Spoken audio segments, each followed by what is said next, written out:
یہ جو مشقت ہے وہ اللہ کے لیے ہے، تو اس پر اللہ کے وہاں سے اجر جو ملے گا وہ بھی اس کی شان کے مطابق ہوگا۔ باقی یہ مجاہدہ تو ختم ہو جائے گا، شام کو ٹھنڈک ہو جائے گی، گرمی بھول جائیں گے، اس کا تذکرہ بھی ختم ہو جائے گا، جسم کو راحت ہو جائے گی، لیکن اس کا اجر ثابت ہو جائے گا۔ حضور علیہ السلام نے صحابہ کو ان بنیادوں پر اٹھایا تھا۔ تو سبھی فضائل کی کتاب میں قصہ پڑھتے ہیں تبوک کا، غزوہ تبوک کا قصہ پڑھتے ہیں نا، حضرت ابوبکر رضی اللہ عنہ نقل کرتے ہیں کہ کلیجے منہ کو آ گئے، ایسی سخت، نیچے صحرا ہے، اوپر آسمان ہے، تپتا ہوا سورج ہے، پانی ختم ہو گیا، جانور ذبح کیے، اونٹ کی ہوج کے اندر جو پانی ہوتا ہے وہ پیا، اور کہہ رہے ہیں کہ ہوج کے اندر کا جو گوبر ہے وہ گیلا ہوتا ہے نا، اس کو ٹھنڈک کے واسطے سینوں پہ رکھا، کیونکہ گیلی کوئی چیز ہی نہیں تھی جس کو رکھے۔ حالانکہ حضور علیہ السلام ساتھ میں ہیں، امام الانبیاء ہیں، آپ ساتھ میں ہیں۔ حضرت ابوبکر کہہ رہے ہیں کہ میں حضور کے پاس گیا کہ یا رسول اللہ دعا کر دو، پھر حضور علیہ السلام نے دعا کی تو بارش ہوئی،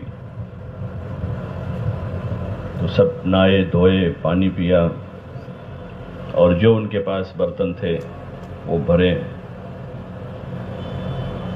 پھر اس کے بعد آگے بڑھے۔ تو ایسے موقعوں پر جو ہے ہمیں احتساب کرنا چاہیے کہ ملے گا کیا اس پر، مفت میں تو ہے نہیں کچھ بھی۔ نماز کے لیے آدمی قدم اٹھاتا ہے اس پر ثواب ہے، حج کے لیے آدمی چلتا ہے اس پر ثواب ہے،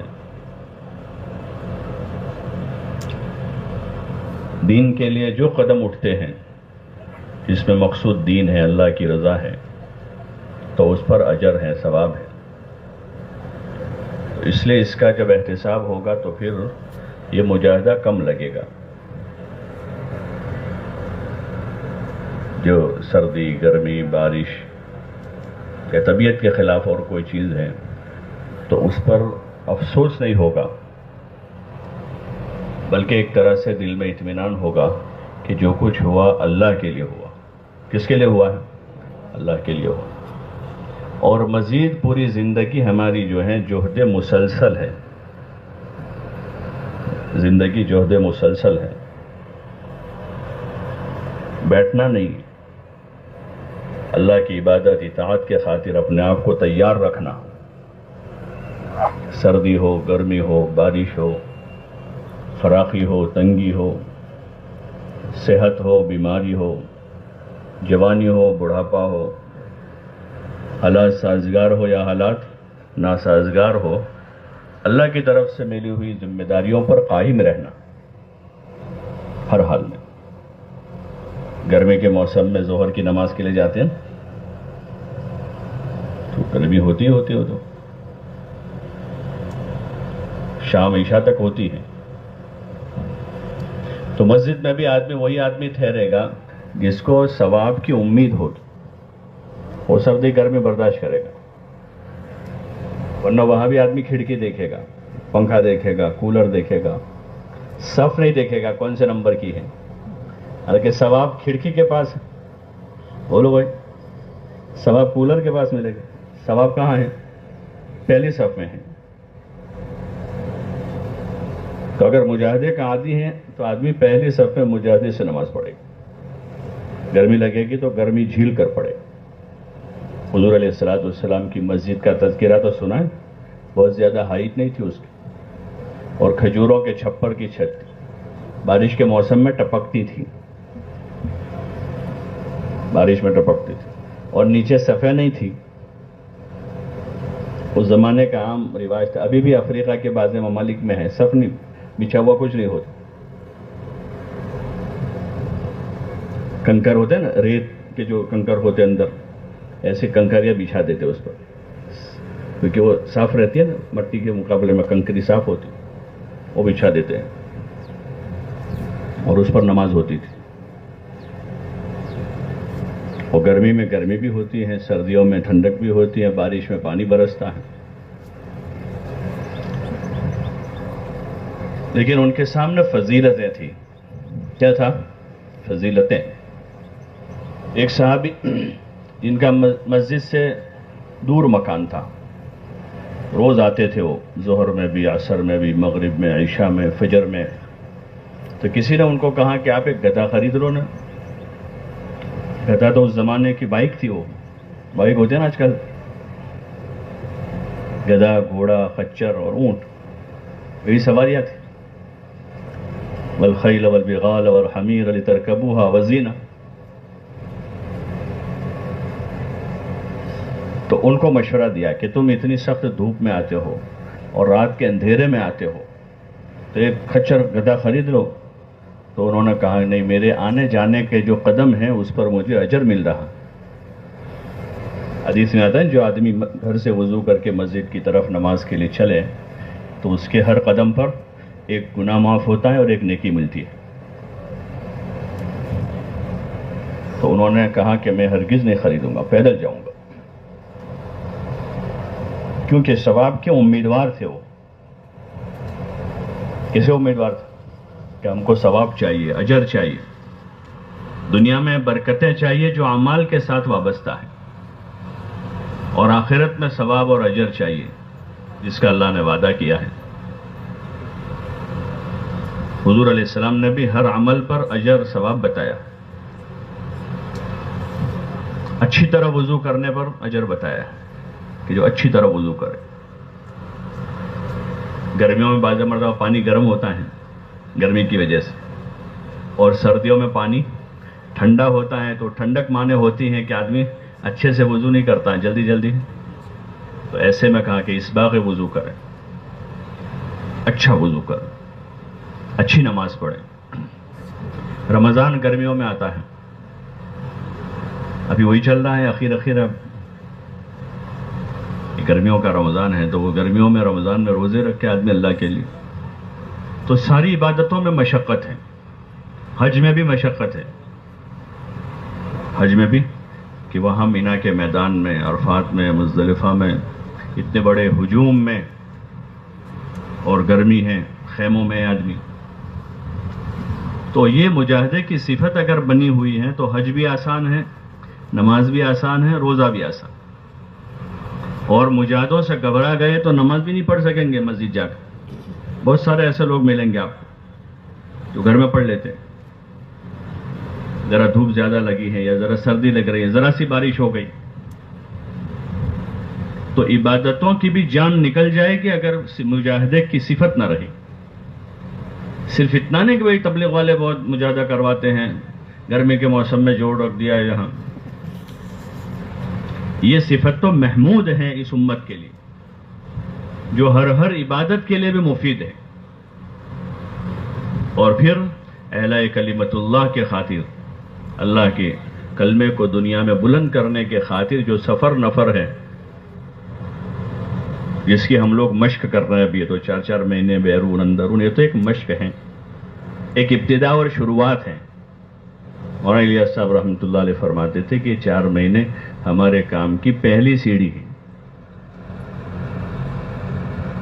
اپنے ذات سے دین سیکھتے ہوئے امت میں دین زندہ ہو، اس کے لیے نکلنا، اپنے دین پر چلنے کی مشق کرنا، نمازوں کی، ذکر و تلاوت کی، عبادت کی، اخلاق کی. 24 گھنٹے کی زندگی میں سنتوں کو داخل کرتے ہوئے زندگی گزارنے کی مشق کرنا، اس کے خاطر یہ نکلنا ہے.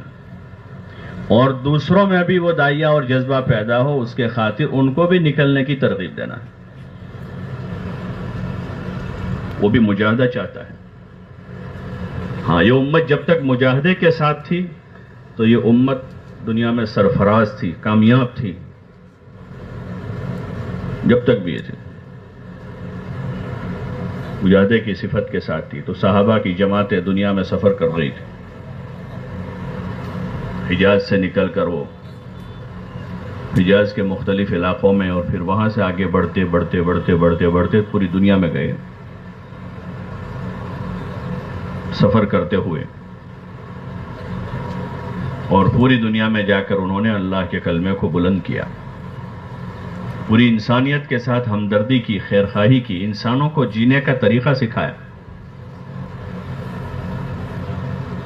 جینے کا طریقہ انہوں نے بتایا، کس طرح رہنا ہے، بھائی بھائی بن کے رہنا ہے، حقوق ادا کرنے ہیں، ماں باپ، بھائی بہن، رشتہ دار، پڑوسی، چھوٹے بڑے،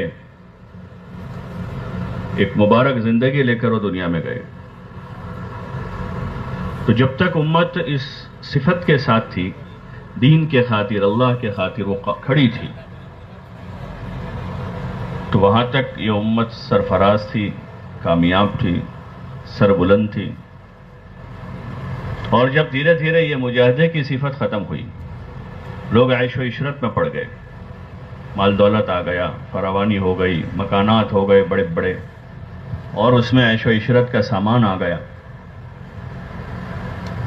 تو دھیرے دھیرے اس کے اندر سے یہ صفت جوہد ختم ہو گئی۔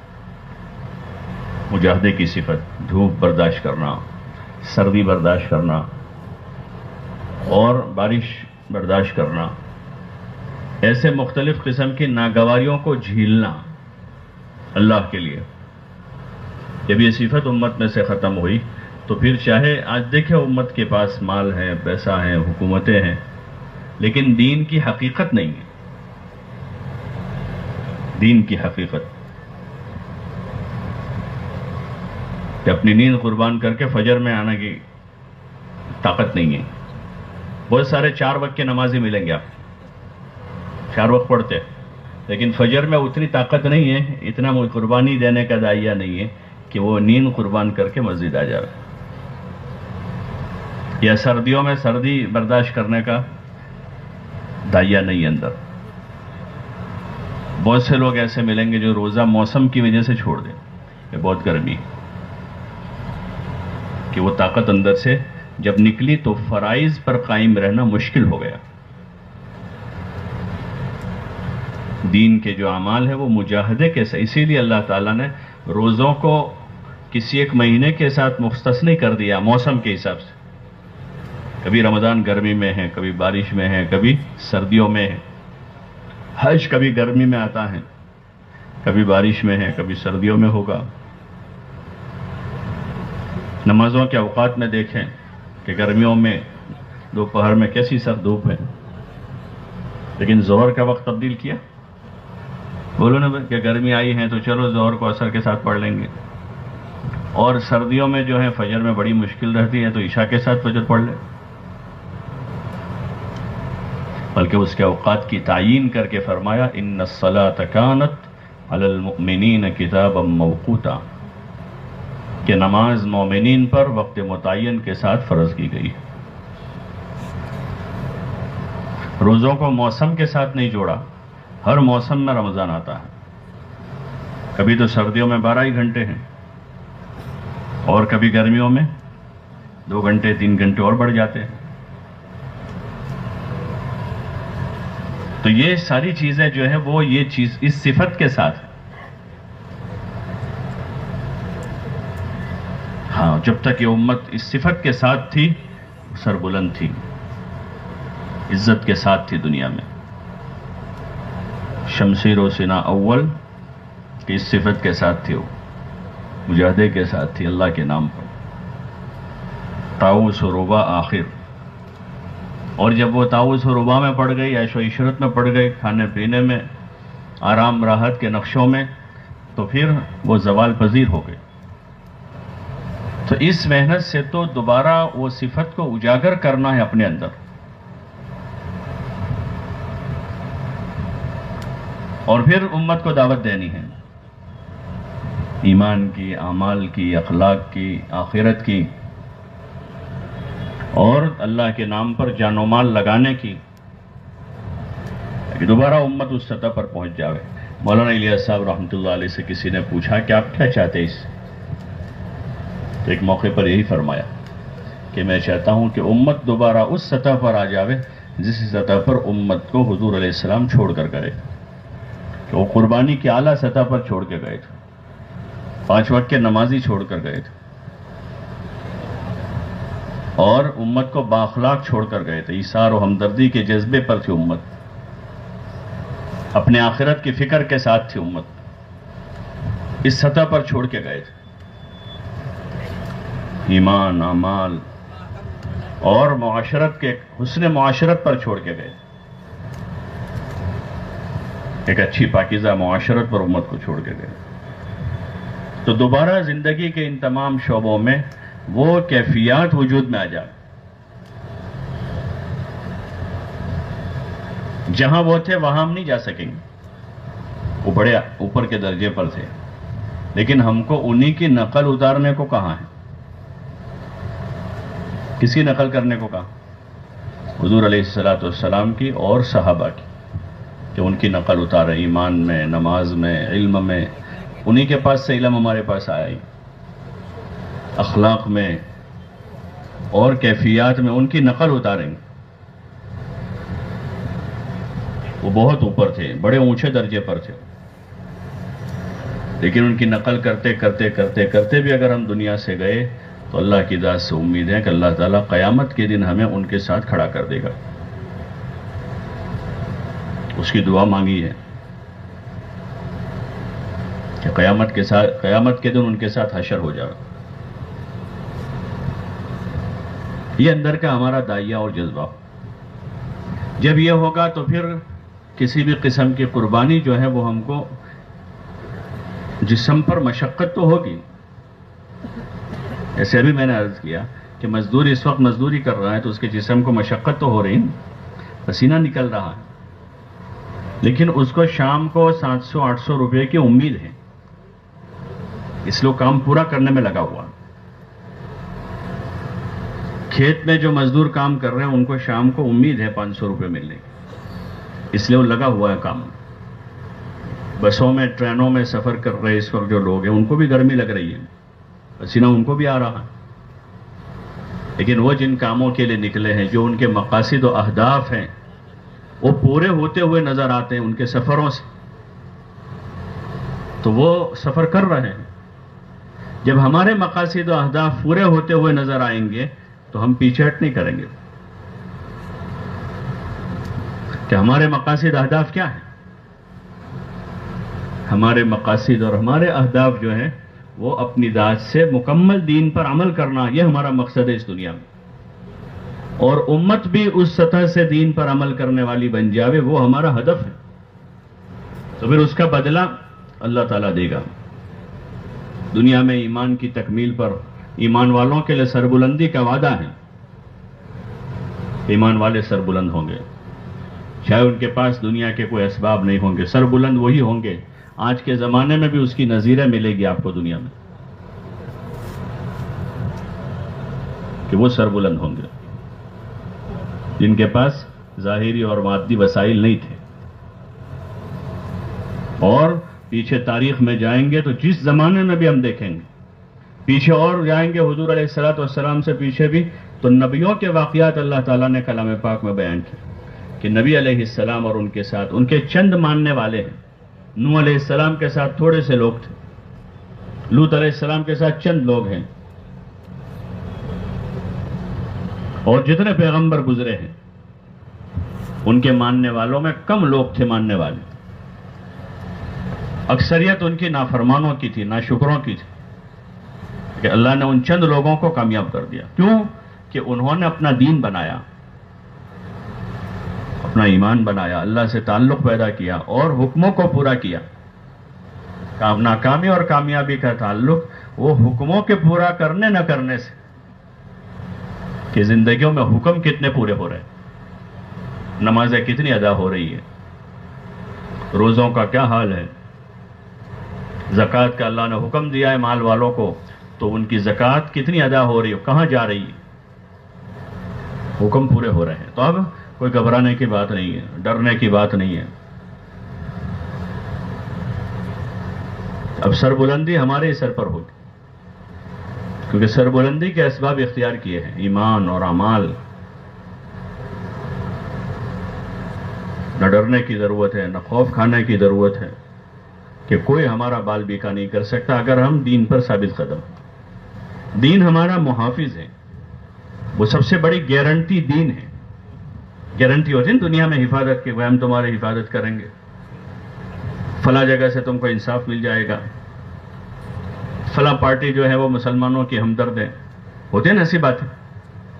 سب فیل ہیں. دین سب سے بڑی گارنٹی دین ہے،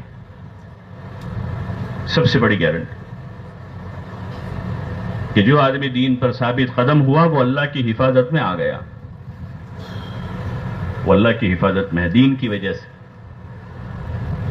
نماز کی وجہ سے. حدیث میں آتا ہے حضور علیہ الصلوۃ والسلام نے فرمایا من صلی الصبح فہو فی ذمۃ اللہ، کہ جس نے فجر کی نماز ادا کی وہ اللہ کی ذمہ داری میں آ گیا، اس کا کوئی بال بکھا نہیں کر سکتا. جس نے گھر سے نکلتے ہوئے دعا پڑھ لی تو اللہ اس کے لیے کافی ہو گیا. گھر سے نکلتے ہوئے نکلنے کی دعا پڑھ لی، بسم اللہ توکلت علی اللہ لا حول ولا قوت الا باللہ، یہ گارنٹی ہے.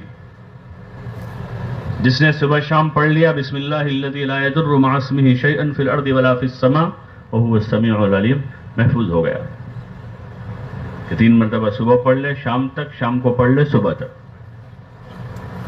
گارنٹی میں آ گیا ہے. حفاظت کی ذمہ داری ہے اس کی، یہ محفوظ ہو جائے گا. آیت الکرسی پڑھی آدمی نے، محفوظ ہے.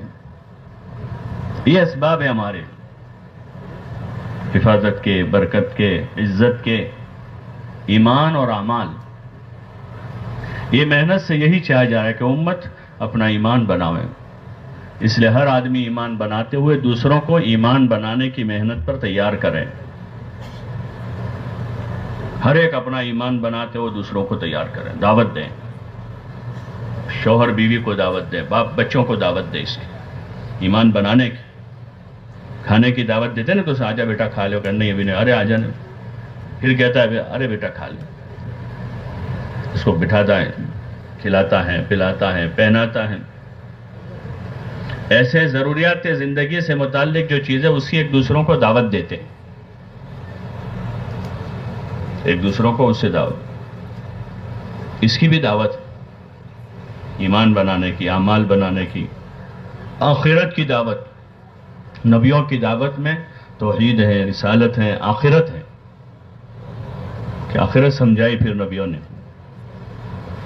ایک زندگی ہے ما بعد موت، جو ایک حقیقت ہے، کوئی فلسفہ نہیں ہے. موت، ما بعد موت ایک حقیقت ہے، وہ اس کی خبر وحی کے ذریعے سے دی گئی ہے. اس لیے کہ اور کوئی آدمی، تو حضور علیہ السلام کو تو معراج کروائی گئی، آپ نے دیکھے سب آخرت کے مناظر اور حالات، لیکن اور کوئی آدمی ایسا نہیں جو آخرت میں جا کر آیا ہو. اس کی خبر وحی سے ملی ہم کو، وحی کے ذریعے سے خبر دی گئی کہ قبر ہے، حشر ہے، اور پھر میدان محشر میں پورے انسانیت کا ایک اجتماع ہے قیامت میں. حضرت آدم علیہ نبینا علیہ السلام سے لے کر امام الانبیاء والمرسلین حضرت محمد الرسول اللہ صلی اللہ علیہ وسلم تک تمام انبیاء اور ان کی امتیں، سب کو اللہ تعالیٰ قیامت میں کھڑا کرے گا. حشر کا میدان قائم ہوگا جہاں حساب کتاب ہے. قصہ ختم نہیں ہوتا، قصہ ختم نہیں ہوتا، وہاں حساب پر قصہ پورا ہو. اما من اوتی کتابہ بیمینہ فیقول ہاؤم اقرؤوا کتابیہ انی ظننت انی ملاق حسابیہ فہو فی عیشۃ راضیہ. جب ان کے اعمال نامے ان کے داہنے ہاتھ میں، ان کے ایمان ہے اور ان کی نمازیں ہیں، ان کے روزہ ہیں، ان کا تقوی ہے، ان کا صبر ہے، اور ان کی جد و جہد ہیں، ان کی کوششیں، ان کی محنتیں ہیں، سب رنگ لائی ہیں، سب رنگ لایا ہے. اس لیے کہ بڑے مہربان اللہ کے لیے کیا تھا وہ، جس نے بدلہ اضعافا مضاعفہ چکایا ہے، بڑا چڑھا کے. کھجور کی گٹلی کہاں، احد پہاڑ کہاں. ایک کھجور کا ثواب احد پہاڑ کے برابر کسی کو مل رہا ہے. بڑا چڑھا کے اجر ہے نمازوں کا، روزوں کا، ذکر کا، تلاوت کا، عبادت کا، اور صدقہ اور خیرات کا، اور راہ خدا میں دی ہوئی قربانیوں کا. تو وہ کہیں گے ہاں اقرؤوا کتابیہ، ہاں اقرؤوا کتابیہ. دیکھو جیسے بچہ پاس ہو کر آتا ہے نا، کودتا ہوا یہاں جاتا ہے، چاچا کو دکھاتا ہے، دادا کو دکھاتا ہے، نانا کو دکھاتا ہے، دوستوں کو دکھاتا ہے. دیکھے اس کو بھی دکھاتا ہے، جو نہ دیکھے ان کے پاس بھی جاتا ہے. دیکھو ہاں اقرأوا کتابیہ، دیکھو یہ میرا اعمال نامہ ہے. انی ظننت انی ملاق حساب، مجھے پتا تھا کہ قیامت میں اس طرح ایک منظر قائم ہوگا، حساب کتاب ہوگا. پہلے سے مجھے پتا تھا کہ ایسا ہونے والا ہے، نتیجہ آنے والا ہے. ہوتا نا اچھے امیدوار ہوتا ہے نا، وہ پہلے سے مطمئن ہوتا ہے، اس کو ایک اندازہ ہوتا ہے کہ 70%، 80% آ جائیں گے. تو ایسے ہی کیونکہ اعمال کیے تھے، اللہ کے لیے کیے تھے، حفاظت بھی کی تھی اس کی عملوں کی، اخلاص بھی تھا، اللہ کے لیے کرنے کی کوشش بھی کی تھی، تو آدمی کو ایک اطمینان ہوتا ہے. جو مومنین کو ہوگا موت کے وقت سے ہی کہا لا تخافوا ولا تحزنوا ابشروا بالجنۃ التي كنتم توعدون، کہ نہ خوف کرو نہ گھبراؤ، بشارت لو اس جنت کی جس کا ہم نے تم کو وعدہ کیا ہے. تو وہاں بھی وہ پورے قوت کے ساتھ لوگوں کو کہیں گے کہ ہم کو پتا تھا اللہ نے حساب کا دن رکھا ہے، ہمارا حساب ہونے والا ہے. ہم اس کے یقین کے ساتھ ہی آج ہمارا حساب ہو گیا اور یہ ہمارا نامہ کامیابی کا ہے جو داہنے ہاتھ میں دیا گیا ہے. دیکھو لوگوں کو بتائیں گے کہ ہم کامیاب ہو گئے، اللہ نے ہمیں کامیاب کر دیا. اور وہ لوگ جن کے اعمال درست نہیں تھے، وہ وہاں حسرت کے ساتھ ہوں گے، پچھتاوے کے ساتھ ہوں گے. اما من اوتی کتابہ بشمالہ فیقول یا لیتنی لم اوت کتابیہ ولم ادر ما حسابیہ یا لیتہا کانت القاضیہ ما اغنی عنی مالیہ ہلک عنی سلطانیہ. وہ حسرت کے ساتھ، پچھتاوے کے ساتھ ہوں گے، روتے ہوئے ہوں گے، گڑ گڑاتے ہوئے ہوں گے، اور کہیں گے کاش کہ یہ دن نہ دیکھتے، یہ ہمارے پاس نہ آتا، کہ ہمارا حساب نہ ہوتا. اور کہیں گے کہ کاش کہ موت پر قصہ ختم ہو جاتا، کہ مر کے ختم ہو جاتے، دوبارہ زندہ ہی نہ ہوتے. یا لیتہا کانت القاضیہ، کہ کاش کہ موت پر قصہ ختم ہو جاتا اور یہ دن نہ دیکھنا پڑتا. آج وہ دن ہے جو حق ہے، اس کا یہ منظر اللہ نے کھینچا ہے. ما اغنی عنی مال، کہ میرا مال مجھے کام نہیں لگا. جس مال کے پیچھے دوڑا بھاگا جا رہا تھا، زمینوں کے پیچھے، جاگیروں کے پیچھے، جس کے پیچھے نمازیں ضائع کی تھی، روزوں میں اسی کی وجہ سے کمی آئی تھی. جس مال کی محبت میں مال روکا تھا، زکوٰۃ ادا نہیں کی تھی. ما اغنی عنی مالیہ، کہ میرا مال مجھے کام نہیں آیا. ہلک عنی سلطانیہ، کہ میرا ایک اثر تھا، ایک اثر رسوخ آدمی کا ہوتا ہے. 2-5 آدمیوں کے درمیان میں وزن ہے، آدمی کی چودراہٹ ہے، ذمہ داری ہے کوئی دنیا میں، جو مانے ہو جاتی ہیں دین پر چلنے سے، دین کی محنت سے، جس کی وجہ سے آدمی رکا ہے دین سے، اللہ کے اوامر سے، حضور کے طریقوں سے. کہے گا ہلک عنی سلطانیہ، کہ مجھے جو ہے میری اس چودراہٹ نے اور میرے اثر رسوخ نے ہلاک کر دیا، جو بھی کچھ کام نہ آیا. اوپر سے اب ان کے لیے فرشتوں سے کہا جائے گا خذوہ فغلوہ، پکڑو ان کو اور ان کو جہنم میں ڈال دو. ثم الجحیم صلوہ ثم فی سلسلۃ ذرعها 70 ذراعا فاسلکوہ، 70 ہاتھ لمبی زنجیروں سے ان کو باندھو. کہتے مجرموں کو زنجیروں سے، رسیوں سے باندھ کر آگے ان کو جو ہے پیچھے سے پولیس والا لے کے چلتا ہے. تو ایسے پھر وہ منظر ہوگا وہاں، ان کو پکڑو، باندھو ان کو. تو یہ آخرت ہے جو حق ہے، وہ دن حق ہے، آنے والا ہے. اس سے پہلے اللہ تعالیٰ دنیا میں کچھ چھوٹے بڑے حالات سے گزار کر آدمی کو چوکنا کرتا ہے تاکہ آدمی رجوع کرے. ایسا ہر ایک کو پیش آتا ہے. کچھ حالات، کبھی بیماری سیماری آتی ہیں، کبھی کاروباری حالات آتے ہیں، کبھی انفرادی حالات آتے ہیں، کبھی اجتماعی حالات آتے ہیں، کبھی تکوینی نظام کا تغیر، تبدل، زمین ہل گئی، ہوا چل گئی، بارش بڑھ گئی، باڑھ آ گئی. اس قسم کی چیزیں ہوتی ہیں تاکہ بندے اللہ کی طرف متوجہ رہیں. کچھ غفلت ہوئی ہے، سستی ہوئی ہے، توبہ کریں. کہ توبہ کی کیفیت کے ساتھ رہیں، اس لیے کہ بندے ہیں ہم، صبح شام کچھ نہ کچھ ہوتا رہتا ہے، کہ توبہ کی کیفیت کے ساتھ ہے، ندامت کے ساتھ ہے، عبادتیں بھی ندامت کے ساتھ ہے، عبادت کر کے آدمی توبہ کر رہا ہے۔ نماز جیسی عبادت، اور صدیق اکبر کی نماز، حضرت ابوبکر رضی اللہ تعالیٰ عنہ کو حضور علیہ السلام نے فرمایا جب تم نماز مکمل کر چکو تو سب سے آخر میں یہ دعا پڑھ لیا کرو۔ کون سی دعا پڑھ لو؟ اللہم انی ظلمت نفسی ظلما کثیرا ولا یغفر الذنوب الا انت فاغفر لی مغفرۃ من عندک وارحمنی انک انت الغفور الرحیم، کہ اس میں استغفار ہے، توبہ ہے، کہ صدیق اکبر کی نماز ہے۔ حضور علیہ السلام جیسی نماز پڑھتے تھے ویسی نماز وہ پڑھتے تھے، اور ان کو کہا کہ توبہ کرے نماز کے آخر میں۔ تو توبہ کی کیفیت کے ساتھ نماز کے بعد بھی استغفار، روزوں کے بعد استغفار، زکوٰۃ دے کر بھی استغفار، حج کر کے بھی استغفار، صدقہ خیرات کر کے بھی استغفار کی کیفیت کے ساتھ، کہ قیامت کا دن ہے، اللہ کے سامنے پیشی ہے، کیا ہمارے اعمال قبول ہیں، ناقبول ہیں، منظور ہیں، نامنظور ہیں، مقبول ہیں، مردود ہیں۔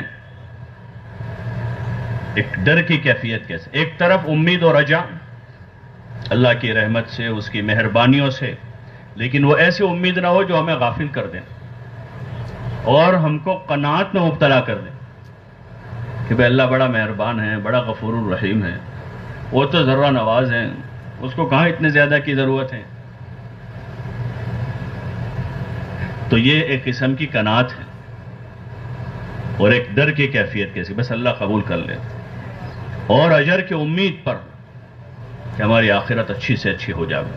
جیسے ہر ایک دنیا اچھی سے اچھی بنانے کے لیے پائچے چڑھایا ہوا ہے، گرمی سردی بارش نہیں دیکھتا، حالانکہ ملے گی مقدر کی، روز دیکھ رہا ہے کہ محنت پر نہیں مل رہی ہے، مقدر پر مل رہی ہے۔ کسی کی مٹی سونا ہو جاتی ہے اور کسی کا سونا مٹی کے بھاؤ جاتا ہے، روز دیکھ رہے لوگ، لیکن پھر بھی بڑی امیدیں اور آرزویں باندھا ہوا ہیں۔ حدیثوں میں اس کی مثال ہے کہ آدمی کی عمر بڑھتی جاتی ہے اور اس کی آرزویں اس سے آگے جاتی ہیں، وہی امیدیں اور آرزویں آخرت سے متعلق وابستہ ہو جائیں کہ آخرت میں اللہ ہمیں اس کا بدلہ دے۔ ہماری نماز روزوں کا، ہمارے ذکر تلاوت کا، ہماری عبادت اور اعمال کا، ہماری دعوت کا، راہ خدا میں لگائے ہوئے جو قربانیاں، جو جان اور مال خرچ کیا ہے، اس کا اجر اور بدلہ آخرت میں ملے، اس کے ہم امیدوار ہیں۔ حضور علیہ السلام نے وعدے کیے صحابہ کو، تو اس میں یہی وعدہ ہے سب جگہ، جنت جنت جنت۔ آل یاسر کے پاس سے گزرتے تھے، بڑی قربانیوں میں دن گزارے انہوں نے مکہ میں، ان پر بڑے حالات آئے، سخت ایذائیں دی گئی ان کو۔ حضرت بلال اور خباب کے قصے سنتے ہیں نا فضائل اعمال میں، ایسے آل یاسر، عمار ابن یاسر، ان کا خاندان، تو حضور علیہ السلام جب ان کے پاس سے گزرتے تھے تو ان کا حال دیکھ کر آپ کو بڑا ترس آتا تھا، کیونکہ انہوں نے بڑی تکلیفیں اٹھائی اسلام کی خاطر، لیکن آپ ان کو تسلی دیتے تھے، صبرن یا آل یاسر، صبرن یا آل یاسر، آل یاسر صبر کرو، ان موعدکم الجنہ، کہ میں نے تو تم کو جو وعدہ کیا ہے وہ جنت کا وعدہ کیا ہے، کہ اس کے بدلے میں جنت ہے، جنت کی نعمتیں ہیں، ایسی نعمتیں ہیں، وہ نعمتیں کسی آنکھ نے دیکھی نہیں ہیں، کسی کان نے سنی نہیں ہے، ولا خطر علی قلب بشر، اور کسی قلب بشر پر اس کا واہمہ تک نہیں گزرا۔ یعنی کچھ چیزیں دیکھی ہوئی ہوتی ہیں تو اس کا کوئی نقشہ یا اس جیسی چیزوں کا نقشہ دل و دماغ پر آتا ہے، آدمی کو اس کا کچھ اندازہ ہوتا ہے۔ بھائی ایک جگہ آدمی نے کوئی گارڈن دیکھا ہے، اب کوئی کہے کہ فلاں جگہ گارڈن میں جانا ہے تو آدمی کو ایک اندازہ ہوتا ہے کہ بھائی ایسا ایک باؤنڈری ہوگی، اس کے اندر درخت ہوں گے، نیچے گھاس ہوں گی، پھول پھل ہوں گے، ایک خاکہ آتا ہے۔ تو جنت ایسی چیز ہے جس کو کسی نے دیکھا ہے، ما لا عین رأت،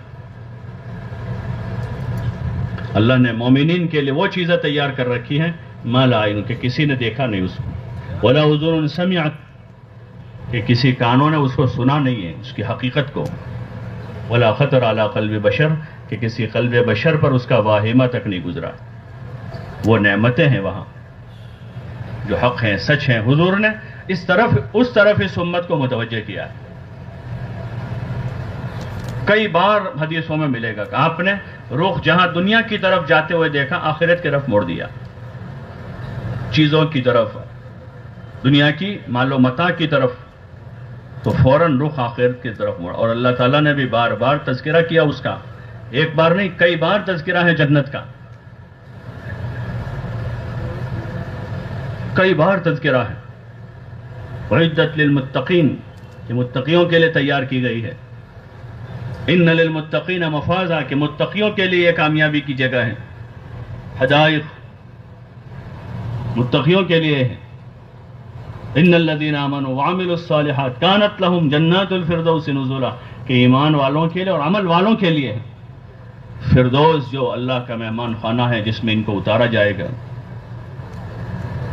جگہ جگہ اللہ نے تذکرہ کیا اس کا، اور رخ موڑا دنیا سے آخرت کی طرف، دنیا کی چاہتوں سے موڑ کر آخرت کی نعمتوں کی طرف اور جنت کی طرف رخ موڑا ہے، تاکہ یہاں جی لگا کے برباد نہ ہو جائے۔ یہاں جس نے جی لگایا وہ برباد ہو گیا، جی لگانے کے قابل نہیں ہے، گزارے کے لیے، یہ گزارے کے لیے۔ اتنی سمجھ ہر ایمان والے کو ہونی چاہیے کہ گزارے کے لیے دنیا ہے، جی لگانے کے لیے نہیں ہے، اس کو دل میں جگہ دینے کے لیے نہیں ہے۔ جیسے مشہور مثال ہے نا کہ کشتی کہاں چلے گی؟ کشتی پانی میں چلے گی، لیکن کشتی میں پانی کے لیے جگہ، اگر وہ پانی کشتی میں آ گیا تو اب یہ خطرہ بن جائے گی۔ وہی کشتی جو نجات کا ذریعہ ہے اب وہ سب سے بڑا خطرہ ہے۔ ایسے یہ دنیا، اگر اس دنیا کو آدمی صحیح استعمال کرے تو نجات کا ذریعہ ہے۔ ان الدنیا خلقت لکم، آدمی روزی روٹی ہے، راحت آرام کے اسباب اللہ نے پیدا کیے ہیں، اسی میں رہ کر ایمان لائے گا، عبادت کرے گا، دنیا نہیں ہوگی تو کہاں جائے گا؟ لیکن شرط ہے کہ یہ دنیا اندر نہ آ جائے، دل کے اندر نہ جائے، اس کے دل کے اندر جگہ نہیں ہے، اس باہر سے فائدہ اٹھاوے، باہر سے فائدہ اٹھا لے، اس متاع لکم ہے یہ ہمارے لیے، کہ یہ فائدہ اٹھانے کی چیز ہے، فائدہ اٹھا لے۔ ایسا نہ ہو کہ ہم فائدہ اٹھانے جاوے ہم کو پکڑ لے۔ ایک آدمی گلاب کا پھول نکالنے گیا اور اس کی آستین اس کے کانٹے سے لگ گئی، بتائیں کہ اس کے پودے کے ساتھ جو کانٹے اس کے ساتھ آستین پھنس گئی، تو لینے گیا تھا گلاب، وہ خود ہی رک گیا اس میں۔ تو ایسے اس میں سے جو فائدے کی چیزیں نکال لینی ہے دنیا میں سے، لیکن ذرا سنبھل کے بچ کے اپنے حلال روزی کمانی ہے، حلال کاروبار کرے کوئی، لیکن بچ کے رہیں، کہیں گلاب نکالنے میں آستین نہ پھنس جاوے، اور کہیں آستین نکالنے میں پھر دامن نہ پھنس جاوے کہ آستین نکالنے آگے بڑھا اور دامن بھی پھنس گیا۔ اس لیے اس کے نفعوں سے فائدہ اٹھانا، اس کا طریقہ حضور علیہ السلام نے سکھایا کہ اس دنیا سے کیسے فائدہ اٹھائیں گے۔ اس کے حلال سے فائدہ اٹھانے کے لیے آپ نے بتایا، طریقے بتائے اس کے لیے، تجارت کے طریقے ہیں، زراعت کے طریقے ہیں، اس کا حلال و حرام سمجھایا ہے کہ آدمی اس سے فائدہ اٹھا لے، لیکن اس میں پھنس نہ جاوے، اس لیے کہ سرسبز و میٹھی ہیں۔ فضائل صدقات میں حضرت شیخ نے تفصیل سے اس کے حوال کو کھولا ہے کہ سرسبز و میٹھی ہیں، ہاں اچھوں کے دلوں پر جادو کر دیتی ہے، اللہ والوں کے دل پر بھی جادو کر دیتی ہے، اچھوں کو پھنسا لیتی ہیں۔ وہ بزرگ کا کسی نبی کا قصہ، ان کے انکشاف میں دیکھا کہ دنیا بوڑھی ہے، بدصورت ہے، لیکن بناؤ سنگار کر کے نکلی ہے۔ کیا کر کے نکلی ہے؟ برابر لالی میک اپ کر کے نکلی ہے۔ پوچھا کہاں جا رہی ہیں؟ تو کہہ رہے ہیں شادی کرنے جا رہی ہوں۔ کہاں جا رہی ہوں؟ شادی کرنے۔ انہوں نے پوچھا تو پہلے اتنے سارے نکاح کر چکی ہے، پھر شادی کرنے جا رہی ہو، وہ اگلے شوہروں کا کیا ہوا؟ تو وہ کہتے ہیں کہ میں نے سب کو ہلاک کر دیا۔ کیا کر دیا؟ سب کو ہلاک، اور پھر بناؤ سنگار کر کے اب نکلے وہ نیا شوہر تلاش کر۔ دیکھتے ہیں دنیا میں روزانہ سود میں فلاں گیا، قرضوں میں فلاں ڈوب گیا، اور بہت زیادہ پھلنگیں ماری تھی، فلاں ڈوبا وہاں۔ روز مرہ کے قصے ہوتے ہیں، ایک دو نہیں، جتنے روز مالدار بنتے ہیں اس سے کہیں گنا زیادہ روز دیوالیاں پھونکتے ہیں، اور ان کے قصے آتے ہیں کہ یہ سود میں گیا اور اس نے حرام کمائی میں سب ختم کر دیا، اس نے عیاشی میں بربادی حاصل کی ہے، اور اس نے لوگوں پر ظلم کیا تھا مال دولت کی وجہ سے، اس میں ظالم اللہ کی پکڑ میں آ گیا. افراد نہیں، خاندان تباہ ہوئے، اور خاندان نہیں، ملک برباد ہو گئے. بڑے بڑے ملک جن کا ڈنکا بج رہا تھا، توتی بولتی تھی جن کی دنیا میں، بڑی بڑی حکومتیں تھیں، بڑی بڑی بادشاہتیں تھیں، سب ختم ہو گئی، کوئی نہ بچا. دنیا میں ایسے جھٹکے چکھائے اللہ. اور پھر موت ایک ایسی حقیقت ہے جو سب کے گردن پر سوار ہے، چاہے آدمی کو نظر آوے نہ آوے، اس کے اوپر ہے، پنجہ گاڑے ہوئے ہیں. بڑے بڑے بادشاہ آئے چلے گئے، بڑے بڑے بلڈر آئے ہم سے پہلے. اب یہ نا بلڈنگ لائن کا زمانہ دور چل رہا ہے، بڑے بڑے بلڈر کہ بڑا انویسٹ ہے یہاں بھی وہاں بھی، لیکن آخرت کا کوئی انویسٹ نہیں ہے، آخرت کی کوئی تیاری نہیں. تو ایسے پہلے بہت آئے. این من سادو و شادو و بنو ہلک الکل فلم تغن الحیل این ارباب الحجا اہل التقا این اہل العلم والقوم الاول. کہ کہاں گئے این من سادو و شادو و بنو، کہاں گئے بڑے بڑے قافلوں کو لیڈ کرنے والے، بڑے بڑے لشکروں کو لیڈ کرتے تھے وہ، اور بڑی بڑی انہوں نے عمارتیں تعمیر کی دنیا میں،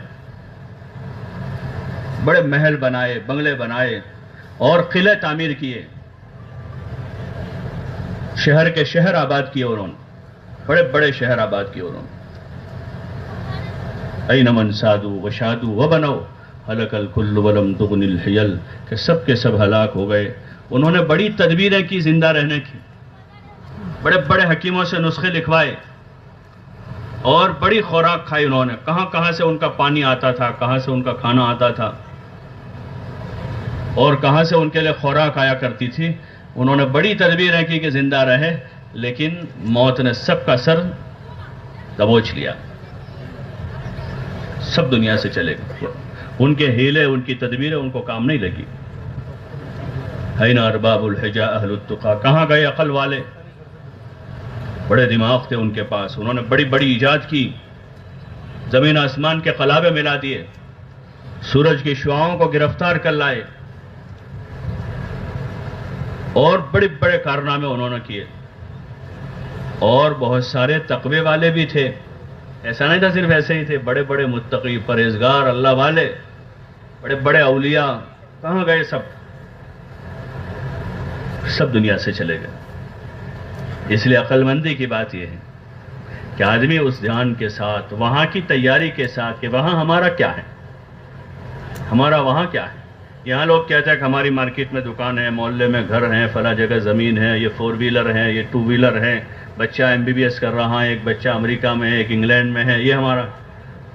یہ سب کا تو حال یہ ہے کہ یہ حال بنے گا کہ سب کو چھوڑ کے چلا جائے گا. لیکن ایک انویسٹ وہ ہے جو کبھی ضائع نہیں ہوگا. ما قدمنا وجدنا، یہ جو آگے روانہ کرے گا وہ پائے گا اس کو. من یعمل مثقال ذرۃ خیرا یرہ، کہ ذرہ برابر نیکی کی ہوگی وہ اس کو دیکھے گا، کہ نمازیں پڑھی ہیں، روزے رکھے ہیں، تلاوت کی ہیں، دین کی خدمت کی ہیں، راہ خدا میں جان مال لگایا ہے، اپنے پیچھے نیک اور صالح اولاد چھوڑی ہیں. چاہے زیادہ مال نہیں چھوڑا، کوئی بڑا بنگلہ نہیں چھوڑا، بڑی زمین جاگیر نہیں چھوڑی اپنے پیچھے، لیکن اپنے پیچھے نیک اولاد چھوڑی کہ ان کے پیچھے ان کو حلال کمائی کھلائی ہے اور ان کو دین سکھایا ہے. اور اپنے پیچھے ایسے لوگ چھوڑے ہیں کہ جن کو ہمارے ذریعے سے دین ملا، ہمارے ذریعے سے علم ملا ہے، تو یہ صدقہ جاریہ ہیں. ولد صالح بھی، اور جن کو دین سکھایا، علم سکھائے، وہ بھی یہ صدقہ جاریہ ہے. یہ کام لگنے والی چیز ہے کہ ہمارے جانے کے بعد بھی بچوں کی نیکی کا اثر پہنچے گا والدین کو. اور وہ لوگ جو ہمارے ہاتھوں تیار ہوئے ہوں گے، جن کی ایمان کی حفاظت کا ذریعہ ہم کو اللہ نے بنایا، جن کو راہ راست پر، سیدھے راستے پر آنے کا ذریعہ بنایا. اسی لیے حضرت مولانا الیاس صاحب رحمۃ اللہ علیہ فرماتے تھے کہ ان قسم پرس مسلمانوں میں، یعنی وہ جو دینی اعتبار سے کمزور ہیں، دینی اعتبار سے کمزور ہیں، دنیاوی اعتبار سے بھی ان کے حالات خستہ ہیں، ان قسم پرس مسلمانوں پر محنت کر لو، ان میں تمہاری مغفرت کا سامان چھپا ہوا ہے، یہ ہماری بخشش کروا دیں گے، آخرت کا ذخیرہ ہوں گے وہ. کہ فلاں علاقے میں گئے تھے، 4 مہینے گزارے تھے، اتنے لوگوں کا کلمہ صحیح ہوا تھا، اتنے لوگوں نماز کے لیے آ گئے تھے، اتنے گھروں میں دین گیا، ان کی محنت سے اتنے حافظ تیار ہوئے تھے، ان کی محنت سے لوگوں میں حج کا جذبہ پیدا ہوا اور وہ لوگ حج میں گئے، اتنے لوگ دین کا کام کرنے والے بنے ہوتے ہیں۔ جماعتوں میں جاتے ہیں، ملاقاتیں ہوتی ہیں، لوگوں سے تعلق ہوتا ہے، لوگ دین کی محنت کی نسبت سے قدر کرتے ہیں، بات سنتے ہیں، بات رکھتے ہیں۔ ہوتا ہے نا کہ ایک آدمی اپنے علاقے میں اتنا زیادہ مؤثر نہیں، وزندار نہیں ہے، لوگ اس کی بات نہیں سنتے، لیکن وہی آدمی جماعت لے کر کسی علاقے میں جاتا ہے تو وہاں لوگ اس کی بات سنتے ہیں۔ امیر صاحب لوگ آ جاتے ہیں، قریب ہو جاتے ہیں، یہ 2 باتیں کہتا مسجد آ جاتے، آدھا گھنٹہ سمجھاتا، وہ 4 مہینے چلا جاتا ہے۔ کہ اللہ تعالیٰ محنت کی برکت سے ایک وزن دیتا ہے اور چانس دیتا ہے، ایک کریڈٹ دیتا ہے، گویا کہ کریڈٹ ہوتے ہیں نا، کریڈٹ پر کاروبار کرتے لوگ، تو ایک قسم کی کریڈٹ ملتی ہے دعوت کی وجہ سے، کام کی وجہ سے، تو اس میں ہمارے پاس ایک چانس ہے کہ ہم اپنی آخرت بناوے، اس سے فائدہ اٹھائے، جیسے دنیا کی کریڈٹ سے لوگ فائدہ اٹھاتے ہیں، بھائی 1,00,000 روپے کی، 2 لاکھ کی، 5 لاکھ کی، 20 دن کی، 25 دن کی، 50 دن کی، 6 مہینے کی کریڈٹ ہے، تو آدمی اس سے فائدہ اٹھاتا ہے۔ ایسے اس سے فائدہ اٹھاوے کہ اللہ نے اس وقت چانس دیا ہے، موقع دیا ہے، پیچھے ہٹ نہ کریں، سست نہ ہو جائیں، بلکہ آگے بڑھنے کی کوشش کریں اور وہاں کا ذخیرہ جمع کریں۔ یہ نہ ہو کہ ہم کام تو کر رہے ہو دین کا، محنت کر رہے ہو دین کی، دعوت کی، اور ہوس بڑھ رہی ہو دنیا کی، کہ آدمی کام دین کا کرے اور ہوس دنیا کی بڑھے۔ کہ ایک آدمی نے پانی نکالنے کے لیے کنواں کھودا ہے اور وہاں سے کیچڑ نکل آیا ہے، وہاں سے بدبودار پانی نکل آیا، کہ محنت تو ہماری دین پر چلنے کی ہے، دین کی طلب بڑھانے کی ہے، دین کی عظمت کو دل میں جگہ دینے کی ہے، اپنی آخرت بنانے کی ہے، دنیا سے بے رغبت ہونے کی ہے۔ کہیں ایسا نہ ہو، چوکنا رہنے کی ضرورت، کہ کہیں آہستہ آہستہ دبے پیر دنیا کی ہوس پیدا ہو گئی، پتہ بھی نہ چلا کہ کب ہم دنیا دار بن گئے، کہ پتہ ہی نہ چلا کہ کس دن دنیا دار بن گئے۔ دیندار بننے کے لیے چلے تھے، ایماندار بننے کے لیے چلے تھے، اللہ کے عبادت گزار بننے کے لیے چلے تھے، اور آخرت والے اور جنت والے بننے کے لیے چلے تھے، اور دبے پیر جو ہیں دھیرے دھیرے دنیا دل میں گھس گئی، اس کی محبت اندر اتر گئی، دنیا کی محبت، اسباب دنیا کی محبت، ان چیزوں کو اللہ نے مزین کیا تھا ہماری آزمائش کی خاطر، ان چیزوں کی محبت دل میں بیٹھ گئی، شہوتوں کی محبت، چاہتوں کی محبت دل میں آ گئی۔ بعض وہ چاہتیں جو معروف تھی، فاسقوں کی علامت بن چکی تھی، اس سے تو ہم نے نفرت کر لی، لیکن بعض وہ چاہتیں جو آخرت سے غافل کرنے والی تھی، وہ چاہتیں ہمارے اندر پیدا ہو گئی۔ اس لیے چوکنا رہنے کی ضرورت ہے، جب تک دنیا میں ہے چوکنا رہنے کی ضرورت ہے، کہ چوکنے رہ کر، اور اس کا راستہ یہ ہے کہ آدمی قربانی بڑھاوے، جہاں ہے وہاں سے آگے جاوے، اپنے دینی سطح کو بھی بلند کرنا ہے، ایمان کی سطح ہے، تقوی کی سطح ہے، صبر و شکر ہے، عبادت اور اعمال ہے، اور دعوتی سطح میں قربانی میں آدمی آگے بڑھے، کہ روز میں کل سے اسی کے مذاکرے ہو رہے ہیں، بھائی روز کی محنت 2.5 گھنٹے تو کم سے کم ہے، ورنہ اس سے جتنا ہمارا زائد وقت ہے وہ اپنی عبادت اطاعت میں اور دعوت میں گزر رہا، اعمال میں گزر رہا ہے، لوگوں سے بات کرنے میں گزر رہا ہے، عبادت تلاوت میں گزر رہا ہے۔ اس کی کوشش کرنی ہے، اپنے آپ کو آگے بڑھانا ہے، اللہ سے تعلق بنانا ہے، دعاؤں میں جی لگانا ہے، اپنے ماحول میں ایک تبدیلی پیدا کرنی ہے، اور وہ اس کی ابتدا اپنی ذات سے کرنی ہے، کہ سنت شریعت ہماری زندگی میں آوے، ہمارے گھر میں آ جائے۔ تو اس کی کوشش کریں گے انشاءاللہ، ارے بھائی کوشش کریں گے، اللہ توفیق عطا فرما۔